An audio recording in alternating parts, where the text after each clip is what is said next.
ఓం నమః శివాయ. ఓం నమో నారాయణాయ. కర్మ నివారణ నరదృష్టి నివారణ కాళభైరవాయై నమో నమః. గంగే చ యమునే చైవ కృష్ణా గోదావరి నర్మదే సింధు కావేరి జలేస్మిన్ సన్నిధిం కురు. మా ఛానల్కి స్వాగతం. చూస్తున్న వీక్షకులకు ప్రేక్షకులకు ప్రియ కాళభైరవ బంధువులకి స్వాగతం పలుకుతూ మమ్మల్ని ఎంతగానో ఆదరిస్తూ ఉండబడినటువంటి ప్రియ సోదర సోదరీమణులకు జ్యోతిష్య అభిమానులకు పుష్కర స్నాన అభిలాషులకందరికీ స్వాగతం పలుకుతూ ఈ మే నెలలో 1వ తారీఖు నుండి 31వ తారీఖు వరకు పుట్టినటువంటి వారందరికీ కూడా ముందస్తుగా జన్మదిన శుభాకాంక్షలు. గతంలో వివాహం చేసుకున్న వారికి వివాహ వార్షికోత్సవ శుభాకాంక్షలు. ఈ మే నెలలో 12 సంవత్సరాల తర్వాత వచ్చేటువంటి నర్మదా నది పుష్కరాల స్నానాలు, వృషభ రాశిలో గురువు 12 సంవత్సరాల తర్వాత సంచారం చేయడం వలన మనమందరము కూడా నర్మదా నది పుష్కర స్నానాన్ని ఆచరింపచేసుకుందాం. గతించిన పెద్దవారందరికీ పిండ ప్రధాన శ్రాద్ధ కార్యక్రమాలు పెట్టేసి వారి ఆశీస్సులు మనకు శ్రీరామ రక్ష అని చెప్పి గమనించాలి. ద్వాదశ రాశుల్లో గ్రహ గమనాలు ఒకసారి వీక్షింపచేద్దాం. మేషరాశిలో రవి శుక్ర సంచార స్థితి, వృషభ రాశిలో ఏడాది తర్వాత దేవగురు బృహస్పతి సంచార స్థితి, కన్యరాశిలో కేతు సంచార స్థితి, కుంభరాశిలో శనైశ్వర స్వామివారి స్వక్షేత్ర సంచార స్థితి, మీనరాశిలో కుజుడు బుధుడు రాహు సంచార స్థితితో ద్వాదశ రాశుల్లో గ్రహ గమనాలు ఈ విధంగా ఉన్నాయి. కుంభరాశి వారు చైత్రమాస అమావాస్య సందర్భంగా ఎలాంటి విధులను పాటించాలి? ఒకవైపు ఏళ్ళనాటి శని 12 సంవత్సరాల తర్వాత వృషభ రాశిలో గురువు అర్ధాష్టమంగా సంచారం చేయనప్పుడు ఎలాంటి విధులను పాటించాలో ఈ వీడియోలో సవివరంగా సంపూర్ణంగా తెలుసుకుందాం. కుంభరాశిలో ఏ నక్షత్రాలు వస్తాయనగా ధనిషా నక్షత్రంలోని 3వ పాదం 4వ పాదం, శతభిష నక్షత్రంలోని 4 పాదాలు, పూర్వభద్ర నక్షత్రంలోని 1, 2, 3 పాదములు కలిపితే కుంభరాశి అవడం జరుగుతుంది. కుంభరాశి యొక్క అధిపతి శని భగవానుడు. చాలామందికి పుట్టినటువంటి కాల సమయంలో డేటా బర్తులు లేనటువంటి కారణం వలన పేరు యొక్క మొదటి అక్షరాన్ని అనుసరిస్తూ రాశిని తెలుసుకునే ప్రయత్నం చేద్దాం. ఏ అక్షరాలు అన్నట్టయితే గు, గే, గో, సా, సి, సు, సే, సో, ద అక్షరాల వారందరూ కుంభరాశి జాతకులే. కుంభరాశి వారికి ఏళ్ళనాటి శని మధ్యమ సంచార స్థితి జరగడం, రాశిలోనే శని, 2వ స్థానంలో కుజుడు బుధుడు రాహు సంచార స్థితి, కుజదోష ప్రభావము, తృతీయంలో రవి శుక్ర సంచార స్థితి, అర్ధాష్టమ గురువు, అష్టమ స్థానంలో కేతువు. అంటే ఈ యొక్క సంవత్సరంలో ఆదాయ వ్యయాలు చాలా బాగుండినను వీరి అదృష్టం మేరకు, వీరి తల్లిదండ్రుల యొక్క ఆశీస్సుల మేరకు, వీరు చేసిన దాన ధర్మాల మేరకు, వీరికున్న సత్ప్రవర్తనకు వీళ్ళకు అదృష్టం వరించబోతుందని చెప్పి గమనించాలి. అధర్మంగా ఉన్నావా అన్నీ వెళ్ళిపోతాయి, అన్యాయంగా స్వీకరించావా అన్నీ కోల్పోతావు. కనుక ఇలాంటి కాల సమయంలో మౌనం, ధ్యానం, ఆధ్యాత్మికత, సత్ప్రవర్తన, వేసవికాలం అవ్వడం వలన పావురాలకు కానీ పక్షులకు కానీ కాకులకు కానీ నీళ్లు పోసి ధాన్యాన్ని దానం చేయగలిగినట్లయితే ఈ గ్రహ దోషాలను తొలగిపోతాయని చెప్పి గమనించగలగాలి. సున్నితమైన స్వభావం కలిగి కష్టపడి పనిచేయడము, అదే కాకుండా కొత్త కొత్త సాఫ్ట్వేర్లు హార్డ్వేర్లలో యాప్స్ కనిపెట్టడము, వ్యవసాయ సోదరీమణులు నల్లటి రకాల పంటలు తెలుపు రకాలమైన వస్తువులను క్రయ విక్రయాలు చేయడంలో వీరికి చాలా యోగదాయకం అని చెప్పి గమనించగలగాలి. కనుక వీరికి అర్ధాష్టమ గురు సంచార స్థితి ఉండడం వలన వీలైనంత వరకు నీటితో దయచేసి చెలగాటమాడవద్దు. నీటితో తయారయ్యే ఏ ఉత్పత్తులతో కూడా మీరు చెలగాటమాడద్దు. ప్రధానంగా ఎలక్ట్రానిక్ వస్తువులతో ఎంతో జాగ్రత్తగా ఉండి చూడాలి సుమా. కనుక మీరు వీలైనంత వరకు మీరు ఎంత బరువు అయితే ఉంటారో అంత బరువు కలిగినటువంటి ఉప్పును తులాభారంగా చేసుకొని ఆ ఉప్పును నీటితో కలిపి శివుడికి రుద్రాభిషేకం చేసుకోవడం వలన మీకు ఉండబడినటువంటి ఆర్థిక సమస్యలు, యంత్ర మంత్ర తంత్ర పరతంత్రమైన దోషాలు తొలగిపోతాయని చెప్పి గమనించగలగాలి. మే నెలలో ముఖ్యమైన పండుగల గురించి క్లుప్తంగా సవివరంగా సంపూర్ణంగా తెలుసుకుందాం. 1వ తారీఖు నుండి 12వ తారీఖు వరకు నర్మదా నది పుష్కరాలు. ఈ నర్మదా నది ఎక్కడ పుడుతుందయ్యా అంటే అమర్కంఠ్ అనే ప్రాంతంలో పుట్టడం, అంటే ఇది మధ్యప్రదేశ్లో ఉండడం, అక్కడి నుంచి సుదీర్ఘమైన ప్రయాణం చేసి ఓంకార క్షేత్రంలో ప్రవహిస్తూ అనేక నదులలో ఉపనదిగా కలిసి ప్రయాణం చేస్తుంది. కనుక మనమందరము కూడా ఓంకార క్షేత్రాన్ని దర్శించినట్లుగా పుష్కర స్నానం చేసుకుందాం, ముక్కోటి దేవతలకు ఆశీస్సులు పొందుదాం. 12 సంవత్సరాల తర్వాత జరుగుతూ ఉండబడినటువంటి ఆ నర్మదా ఈశ్వరుణ్ణి స్మరిద్దాం, ధ్యానిద్దాం.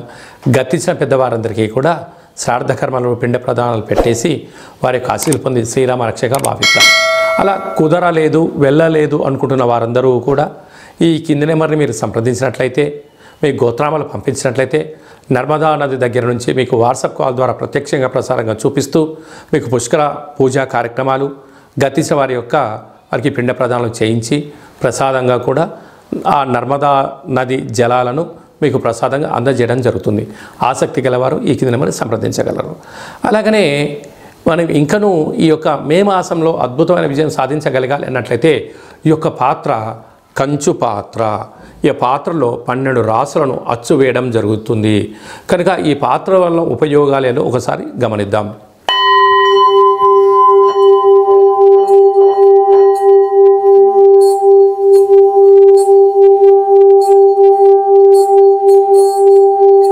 ఈ యొక్క శబ్ద తరంగాల వలన ఇంట్లో ఉండబడిన జ్యేష్ఠాదేవి బయటికి వెళ్ళిపోవడం, గ్రామంలో దేశంలో సంచరించేటువంటి మహాలక్ష్మీదేవి అమ్మవారు మన ఇంట్లోకి రావడం జరుగుతుంది.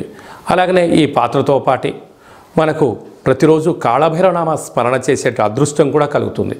అలాగే ఇంట్లో కూష్మాణ దీపం పెట్టడం వల్ల నరదృష్టి, శత్రు ప్రభావాలు తొలగిపోతాయి. అలాగనే తాంత్రికపరమైన దోషాలు కూడా తొలగిపోతాయని చెప్పి గమనించాలి. ఈ యొక్క అక్షయ పాత్రతో పాటు కాళభైరవ స్వామికి ఒక పిరమిడు, డాలరు, కంకణము మీకోసం ప్రత్యేకంగా కాళభైరవ హోమం చేయించడం జరుగుతుంది. మన యొక్క దేవాలయంలో శుద్ధాష్టమి, పూర్ణిమ, బహుళాష్టమి, అమావాస్య తిథుల యందు నిత్యము కాళభైరవ హోమ కార్యక్రమాలు చేయించడం జరుగుతుంది. అలాగనే దిష్టిని కూడా 27 రకాల వస్తువులతో మీకు దిష్టి తీయించడం కూడా జరుగుతుందని చెప్పి గమనించాలి. అలాగా శని దోషానికి లగ్నంలో కానీ, రాశిలో కానీ, 4లో కానీ, 8లో కానీ, వ్యయంలో శని సంచార స్థితి ఉన్నప్పుడు శని భగవానికి ప్రతిస్వరూపమైన ఉప్పును తులాభారంగా చేయించి ఆ ఉప్పును నీటిలో పోసి ఆ నీటితో మహాదేవుడికి రుద్రాభిషేకం చేయడం వలన మృత్యు, అపమృత్యు దోషాలు కూడా తొలగిపోతాయని చెప్పి గమనించగలగాలి. కనుక ఈ దురదృష్టాన్ని తొలగించుకొని అదృష్టానికి స్వాగతం పలకాలి అనుకుంటున్న వారికి అందరికీ కూడా మన యొక్క దేవాలయంలో కర్మను దానం చేయడం జరుగుతుంది. ఈ కాళభైరవ సేవకులు మీ యొక్క గోత్రనామాలు చెప్పి మీరు ఏదైతే వ్యాధితో, ఏదైతే రుణంతో, ఏదైతే సమస్యలతో, ఏదైతే రుణ సమస్యలు, కోర్టు సమస్యలు, వివాహ సమస్యలు, సంతాన సమస్యలు, ఒక్కొక్కరికి ఒక రకమైన సమస్య ఉంటుంది. కనుక ఆ సమస్యను సంపూర్ణంగా నివారించే శక్తి కాళభైరవుడికి ఉంటుంది. కనుక కాళభైరవుడి సేవకులుగా మీ కర్మను మేము తింటున్నాము, మీకు ఉత్తమగతులైనటువంటి జీవితాన్ని ప్రసాదించునుగాక, ఒక ధర్మాత్ములాగా, ఒక గుణవంతుడులాగా, సత్ప్రవర్తన కలిగిన వ్యక్తిగా, దీర్ఘాయుష్మంతులుగా మీకు ఏది కావాలంటే అది వరాన్ని ప్రసాదించడం జరుగుతుందని చెప్పి గమనించాలి. కనుక మనమందరం కూడా కర్మను దానం చేసుకుందాం, అదృష్టాన్ని పొందుదామని చెప్పి తెలుసుకోవడం జరుగుతుంది. కనుక ఆసక్తి గలవారు మీ సమస్యలోంచి త్వరితగతిన బయటపడాలంటే కలియుగ కాలంలో కాళభైరవ స్వామి వారికి కర్మను దానం చేసి అదృష్టాన్ని పొందే మార్గం ఇదొకటే అని చెప్పి గమనించాలి. అలాగే మీ వ్యక్తిగత జాతకం తెలుసుకోవాలనుకుంటున్నారా? మీ పేరు, పుట్టినటువంటి తేదీ, నెల, సంవత్సరం, సమయం మీరు రాసి వాట్సాప్లో పంపించగలిగినట్లయితే సంపూర్ణ 100 సంవత్సరాల జాతకం రాసి పంపించడం జరుగుతుంది. మీరు పుట్టినప్పుడు గ్రహ గమనాలు ఎలా ఉన్నాయి, ప్రస్తుతం ఎలా ఉంటున్నాయి, రాబోయే కాలంలో ఎలా ఉండబోతున్నాయో సవివరంగా సంపూర్ణంగా తెలియచేస్తూ మీరు విజయం సాధించేంత వరకు మా వైపు నుంచి మీకు ఆధ్యాత్మిక సలహాలు, సూచనలు ఇవ్వడం జరుగుతుంది.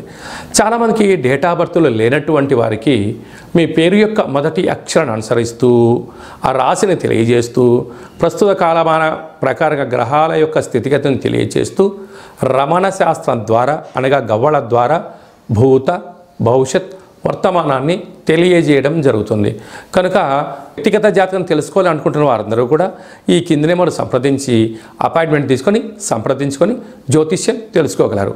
మన యొక్క కాళభైరవ స్వామి యొక్క దేవాలయంలో ఎవరైతే జ్యోతిష్యం చెప్పించుకుంటారో వారందరికీ కూడా మనము మన యొక్క దేవాలయంలో కాళభైరవ పూజ చేసేటప్పుడు మీ గోత్రనామాలతో పూజ చేసి మీకు వాట్సాప్ కాల్ ద్వారా ప్రత్యక్షంగా చూపిస్తూ అలాగనే మీ పేరు పైన ఒక కాళభైరవ స్వామి యొక్క ముడుపు అలాగనే కూష్మాండ దీపము హోమ కార్యక్రమం చేయించడం జరుగుతుందని చెప్పి గమనించాలి.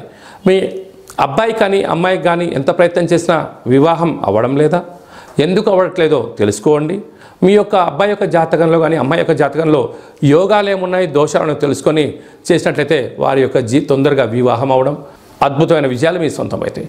అలాగే వివాహమైనటువంటి భార్యాభర్తలు తరచుగా గొడవ పడుతున్నారా, ఎందుకు గొడవ పడుతున్నారో తెలుసుకోండి. భగవంతుడి యొక్క ఆశీస్సులు ఒక ముడుపు కట్టి మీ భార్యాభర్తల జీవితాన్ని సుఖమయం చేసుకోగలరు అని చెప్పి కాళభైరవ స్వామికి దేవాలయం నుంచి ఒక చిన్న విన్నపం. అందరికీ శుభం జయం లాభం జరగాలని కోరుకుంటూ ఆశీర్వచనం. శతమానం భవతి శతాయు పురుష సతేంద్రియ ఆయుష్యేవేంద్రియే ప్రతిష్టతి ధనం ధాన్యం బహుపుత్రలాభం శత సంవత్సరం దీర్ఘమాయు సర్వే జనా సుఖినో భవంతు లోకా సమస్తా సుఖినో భవంతు. సర్వం కర్మ నివారణ నరదృష్టి నివారణ కాళభైరవ దేవతార్పణమస్తు. ఈ వీడియో మీకు నచ్చినట్టయితే లైక్ చేయండి, షేర్ చేయండి, మా ఛానల్ని సబ్స్క్రైబ్ చేసుకోండి. మేము చేస్తున్న వీడియోలు ఆధ్యాత్మికంగా మీకు ముందస్తుగా తెలుసుకోవాలి అనుకుంటున్నట్టయితే మా ఛానల్ని సబ్స్క్రైబ్ చేసిన తర్వాత గంట సింబల్ ప్రెస్ చేయండి, ఆల్ అన్న బటన్ కూడా ప్రెస్ చేయండి. ఈ యొక్క భక్తి సమాచారాన్ని మీరు ఎవరి క్షేమాన్ని అయితే కోరుకుంటున్నారో లేకపోతే మీ క్షేమాన్ని ఎవరైతే కోరుకుంటున్నారో వారికి కూడా అందజేసి నర్మదా నది పుష్కర భగవంతుడి యొక్క ఆశీస్సులు పొందగలరు.